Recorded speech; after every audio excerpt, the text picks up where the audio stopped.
It's Green News Week. Someone dropped a bomb somewhere, contaminating atmosphere and blackening the sky. It's Green News Week. Someone found a way to give the rotten dead a will to live, go on and never die. You are listening to the Andrew and Troy Show. Andrew, it's time to find out the week of LGBTI news as we talk to our good friends at Star Observer. Well, our good friend at Star Observer, the editor That's correct. of the magazine and the website, Elias Jahshan. Elias, how are you? I'm good, guys. How are you? Good. Doing well. Doing well. Now, let's dive straight into the news, Elias, and find out what's going on with Mardi Gras. Yeah, Mardi Gras last week in their annual report posted a $336,000 loss. Say that again?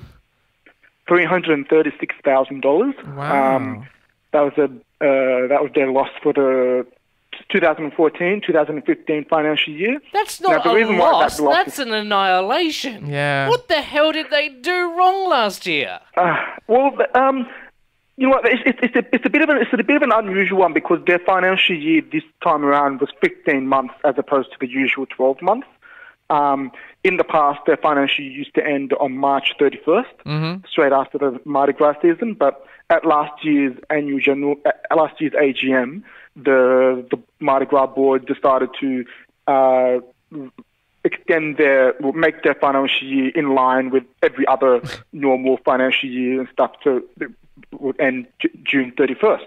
Yeah. And because of that, they added an extra 3 months to the financial year. And according to Mardi Gras, or according to the annual report, if you were just to look at the normal 12 months, if the financial year were normal to have ended on the March 31st, their loss for that year was about 10 or 15 grand less than the loss for the 2013-2014 year. Which was how much? How much did they lose in the 12 months? Okay, and they lost for this year in those 12 months. Yep. Their loss was $86,000. 86. So where'd the extra? For the previous financial year, for that 12 months, the loss was $91,000. All right. But how do we jump from 80? Sorry, it's something in the 100,000. Sorry, I forget the exact figure. All right. But how because do of we the in additional 12 3 months? months? How do we lose? Sorry? How do we go from a 12-month to a 15-month? In 12 months, losing Yeah, in those 3 months, they had to do a lot of redundancies. They had to. okay. There were a lot of expenses accrued that would have gone towards the next financial year. Yep. But $200K. Wow. Yeah, and because of those 3 months, they didn't have a chance to sort of record any profits made or any sponsorship deals made for the upcoming season.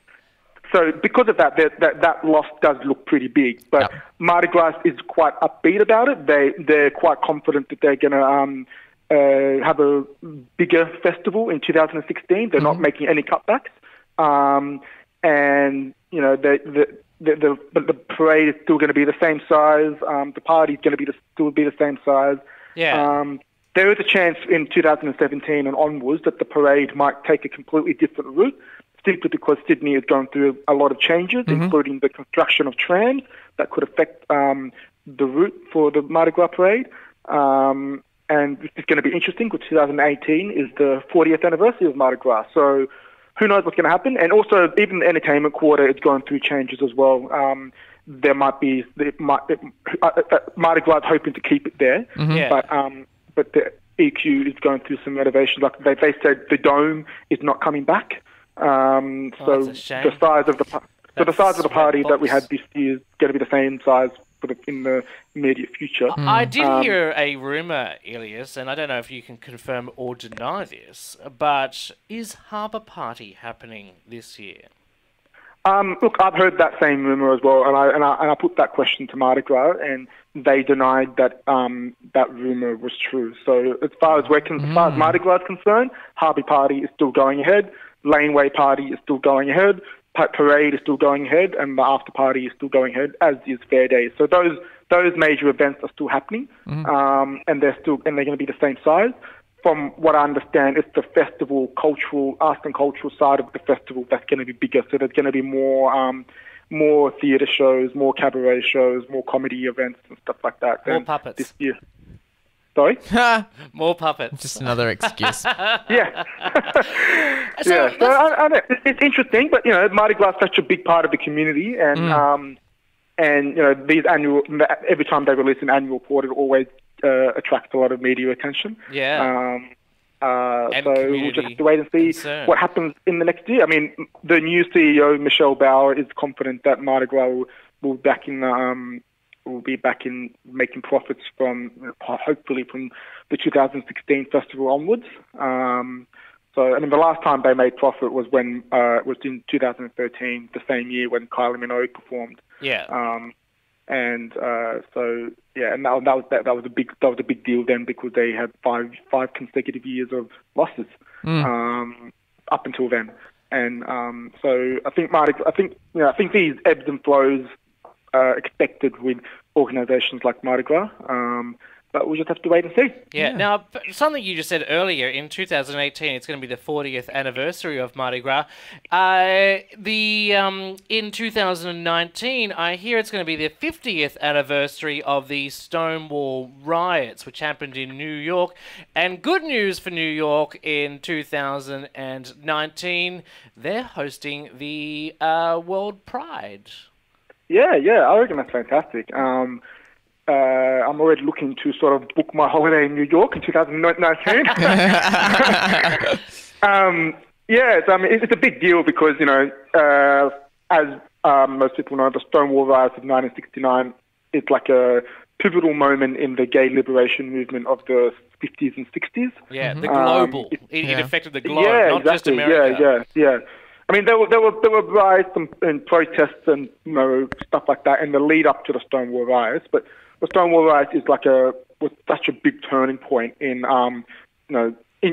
America especially, but also around the world, in increasing LGBTI visibility and a turning point in decriminalizing homosexual activities around the world.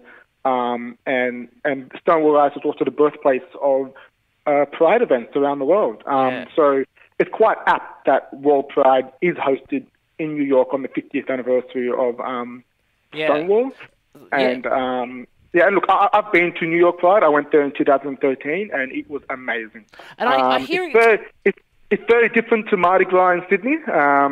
Their parade route is incredibly long. It starts around the Empire State Building. It goes down to Greenwich Village. And I know that, but once you're in New York and you see how big Manhattan is and how long it takes to walk from freaking Empire State Building down to Greenwich Village, it's probably 3 times the length of the Mardi Gras parade route. Wow.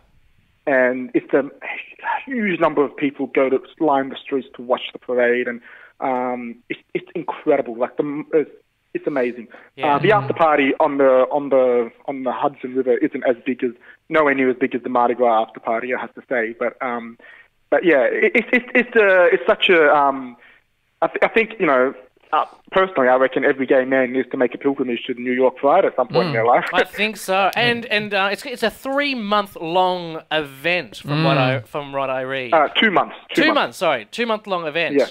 Well, out by a month. Oh, well. Which is phenomenal. That's great. Partying for 2 months straight. 2 in months New York. to pretty much New York will become the gayest city in the world for 2 months. So can we convince our bosses at Star Observer that both of us need to go to New York for 2 months to cover it?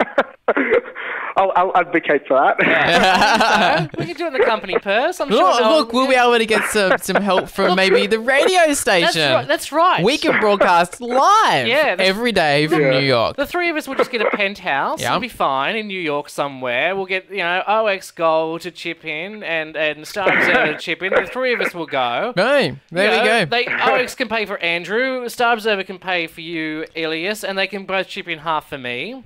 And and then we do every show in the morning, and then we go. At night we write stories and take photos. We got it all planned. Oh, this is sort of send this to the bosses. Yeah. Record this and send this tape to the bosses. Let's make this happen.